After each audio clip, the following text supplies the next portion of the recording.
embrace you and me. Come on, let it go.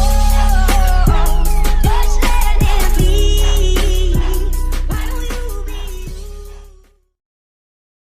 Halo Ananda sekalian, berjumpa lagi dalam pembelajaran pendidikan agama Katolik dan budi pekerti untuk SMP.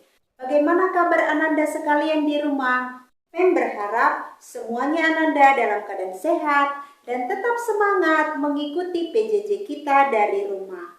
Nah, sebelum kita mendalami materi kita hari ini, terlebih dahulu kita ambil sikap hening sejenak, kita berdoa.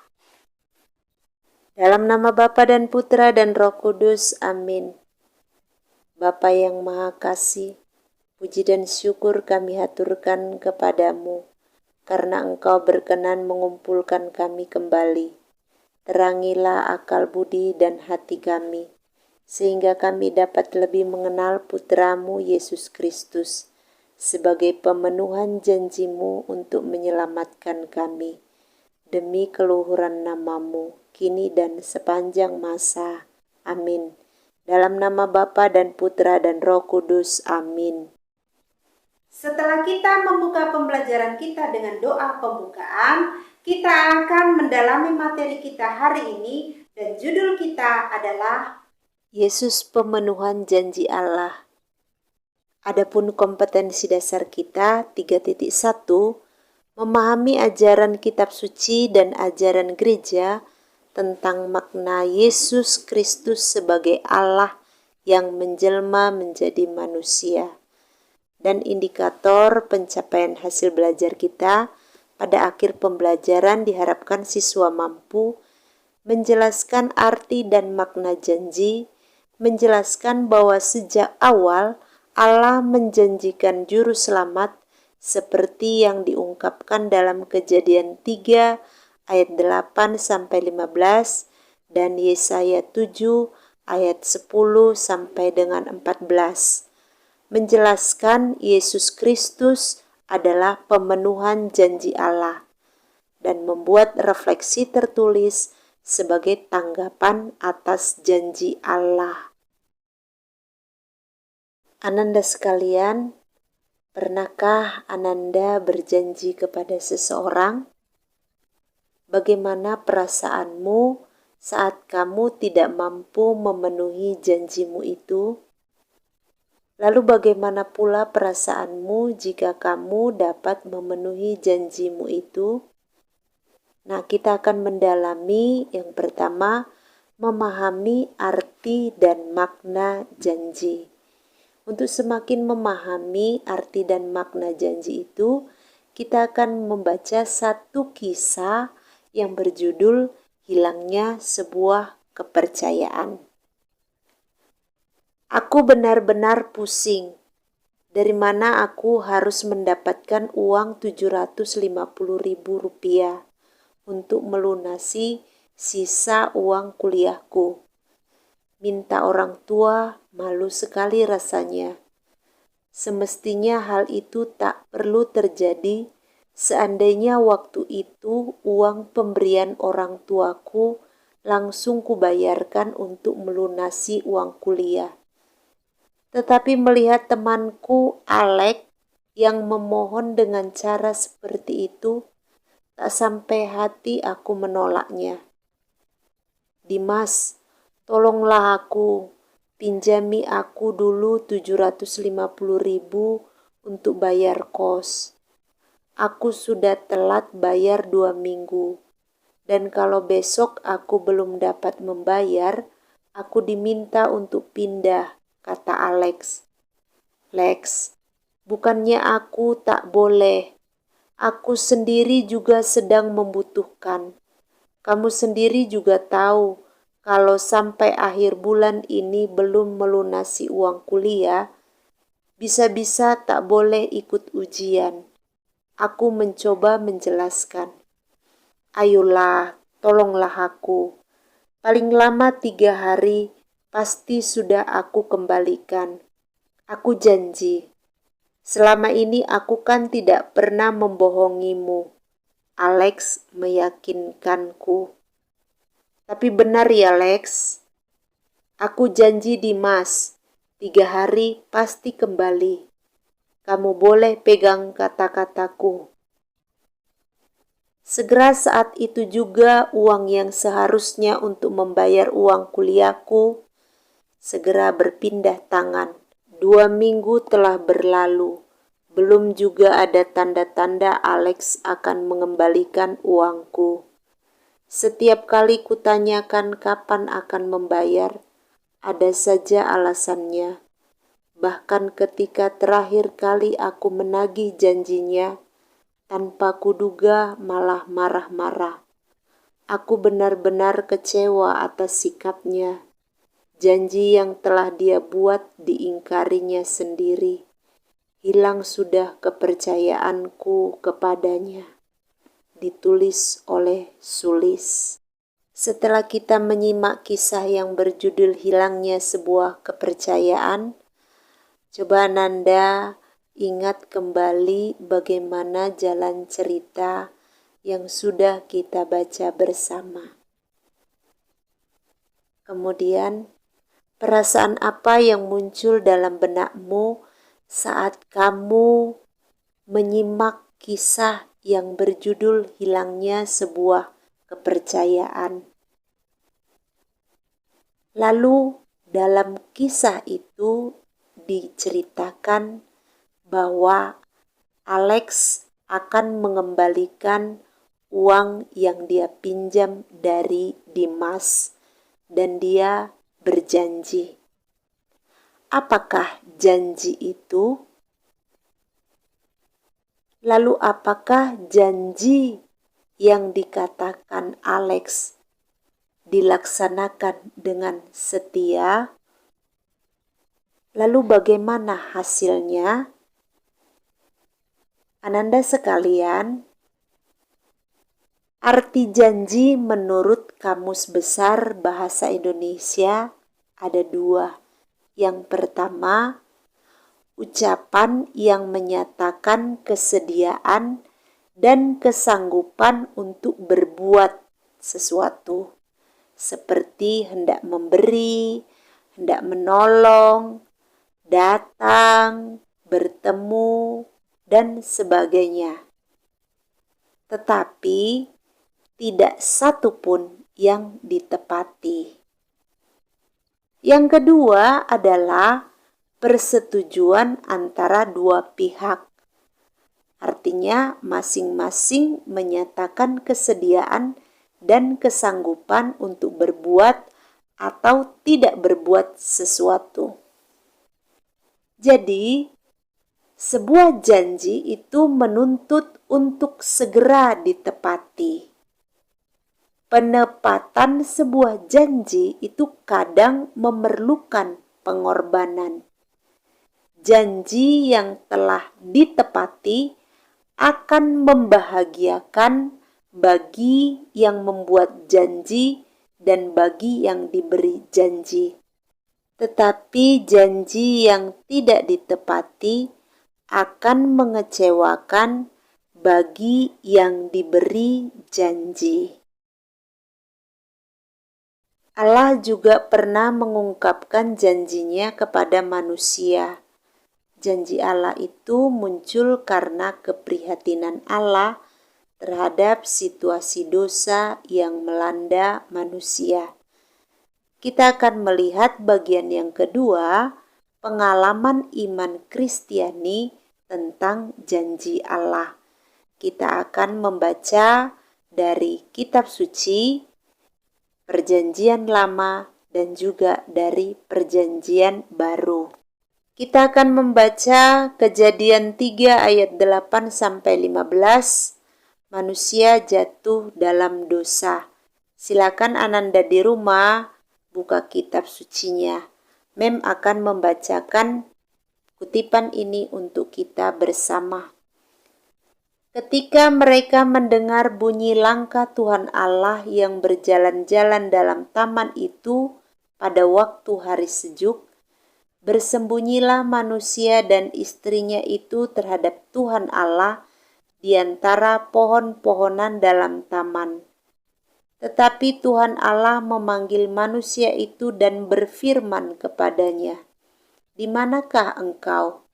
Ia menjawab, "Ketika aku mendengar bahwa engkau ada dalam taman ini, aku menjadi takut, karena aku telanjang, sebab itu aku bersembunyi." Firman-Nya, "Siapakah yang memberitahukan kepadamu bahwa engkau telanjang? Apakah engkau makan dari buah pohon yang kularang engkau makan itu?"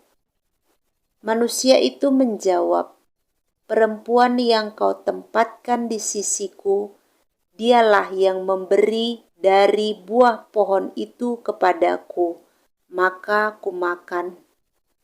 Kemudian berfirmanlah Tuhan Allah kepada perempuan itu, "Apakah yang telah kau perbuat ini?" Jawab perempuan itu, "Ular itu yang memperdaya aku, maka kumakan." Lalu berfirmanlah Tuhan Allah kepada ular itu, "Karena engkau berbuat demikian, terkutuklah engkau di antara segala ternak dan di antara segala binatang hutan. Dengan perutmulah engkau akan menjalar, dan debu tanahlah akan kau makan seumur hidupmu. Aku akan mengadakan permusuhan antara engkau dan perempuan ini, antara keturunanmu dan keturunannya. Keturunannya akan meremukkan kepalamu, dan engkau akan meremukkan tumitnya." Kemudian kita membaca lagi dari Yesaya 7 ayat 10 sampai 14. Pemberitaan mengenai Immanuel. Tuhan melanjutkan firman-Nya kepada Ahaz, katanya, "Mintalah suatu pertanda dari Tuhan Allahmu. Biarlah itu sesuatu dari dunia orang mati yang paling bawah, atau sesuatu dari tempat tertinggi yang di atas." Tetapi Ahaz menjawab, "Aku tidak mau meminta, aku tidak mau mencobai Tuhan." Lalu berkatalah Nabi Yesaya, "Baiklah, dengarkan, hai keluarga Daud. Belum cukupkah kamu melelahkan orang, sehingga kamu melelahkan Allahku juga? Sebab itu Tuhan sendirilah yang akan memberikan kepadamu suatu pertanda. Sesungguhnya seorang perempuan muda mengandung dan akan melahirkan seorang anak laki-laki, dan ia akan menamakan dia Immanuel." Kemudian kita membaca dari Perjanjian Baru, Ibrani 1 ayat 1 sampai dengan 4. Allah berfirman dengan perantaraan anaknya. "Setelah pada zaman dahulu Allah berulang kali dan dalam pelbagai cara berbicara kepada nenek moyang kita dengan perantaraan nabi-nabi, maka pada zaman akhir ini Ia telah berbicara kepada kita dengan perantaraan anaknya yang telah Ia tetapkan sebagai yang berhak menerima segala yang ada. Oleh Dia, Allah telah menjadikan alam semesta. Ia adalah cahaya kemuliaan Allah dan gambar wujud Allah, dan menopang segala yang ada dengan firman-Nya yang penuh kekuasaan. Dan setelah Ia selesai mengadakan penyucian dosa, Ia duduk di sebelah kanan yang maha besar di tempat yang tinggi, jauh lebih tinggi daripada malaikat-malaikat, sama seperti nama yang dikaruniakan kepadanya, jauh lebih indah daripada nama mereka. Ananda sekalian, setelah kita menyimak 3 kutipan kitab suci tadi, tentunya ada beberapa pertanyaan yang muncul di dalam benak kita. apa isi masing-masing perikop yang sudah kita baca bersama. Kemudian, perikop mana yang paling mengesan bagimu? Mengapa mengesan? Lalu bagaimana sikapmu terhadap janji Allah itu? Ananda sekalian, setelah kita mendalami materi kita akan membuat rangkuman dari seluruh materi kita yang sudah kita dalami bersama. Dalam hidup bersama dengan orang lain, manusia mengenal istilah janji. Ada berbagai alasan yang mendorong orang membuat janji. Misalnya karena rasa cinta, rasa tanggung jawab, ingin membahagiakan orang lain, dan ingin mewujudkan suatu cita-cita. Maka janji yang telah diungkapkan itu membawa konsekuensi baik bagi diri orang yang berjanji maupun orang yang mengetahuinya. Oleh karena itu, janji harus ditepati dan dijalankan dengan setia. Pengingkaran terhadap janji itu akan menimbulkan kekecewaan, tetapi janji yang ditepati akan mendatangkan kebahagiaan serta rasa syukur, sekaligus juga memperbesar kepercayaan dan menumbuhkan ikatan persaudaraan yang lebih erat lagi. Untuk mewujudkan sebuah janji memang dibutuhkan perjuangan, bahkan pengorbanan. Allah juga pernah mengungkapkan janjinya kepada manusia. Janji Allah itu muncul karena keprihatinan Allah terhadap situasi dosa yang melanda manusia. Kita bisa membacanya dari Kejadian 3 ayat 1 sampai dengan 15. Karena itu, Allah sangat prihatin dengan situasi keberdosaan manusia. Allah yang menciptakan segala sesuatu melalui sabdanya, sejak awal mula menginginkan hidup manusia itu bahagia. Setelah manusia jatuh ke dalam dosa, Allah menjanjikan penebusan. Allah mengangkat mereka untuk mengharapkan keselamatan. Kita bisa melihatnya di dalam Kejadian 3 ayat 15. Maka janji Allah tersebut diungkapkan kembali oleh Nabi Yesaya. Di Yesaya 7 ayat 14 dikatakan, "Sesungguhnya seorang perempuan muda mengandung dan akan melahirkan seorang anak laki-laki, dan ia akan menamakan dia Immanuel." Allah memenuhi janjinya. Allah tidak ingin manusia hancur dalam kuasa dosa. Janji Allah terwujud dalam pribadi Yesus Kristus, Sang Putra Allah sendiri, yang selama hidupnya selalu mewartakan keselamatan bagi semua orang. Kita bisa membacanya di dalam Ibrani 1 ayat 1 sampai 4. Maka sebagai orang yang telah diselamatkan, kita harus memiliki hidup dengan semangat baru, yakni hidup yang sesuai dengan kehendak Allah, meninggalkan perbuatan dosa, dan selalu mengarahkan diri pada keselamatan. Sebagai refleksi kita untuk materi kita hari ini, silakan Ananda menuliskan pengalamanmu ketika kamu membuat janji ataupun menerima janji. Nah, tugasmu ini silakan kamu buat di dalam buku catatanmu. Untuk menutup pembelajaran kita pada hari ini, kita tutup dengan doa penutup. Kita siapkan hati, kita berdoa. Dalam nama Bapa dan Putra dan Roh Kudus, amin. Bapa yang Maha Kasih, kami bersyukur karena kasih-Mu yang tak terhingga. Engkau tak ingin hidup kami menderita. Melalui Putra-Mu Yesus Kristus, Engkau telah memenuhi janji-Mu untuk membebaskan kami dari dosa.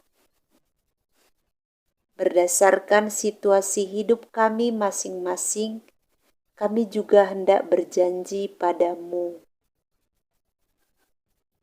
Ya Bapa, ajarlah kami untuk setia dengan janji yang kami ucapkan, seperti halnya Engkau selalu setia dengan janji-Mu. Dengan pengantaran Kristus, Tuhan dan Juru Selamat kami. Amin. Dalam nama Bapa dan Putra dan Roh Kudus. Amin. Demikian pembelajaran kita pada hari ini. Kita bertemu pada pembelajaran minggu depan. Selamat belajar. Shalom.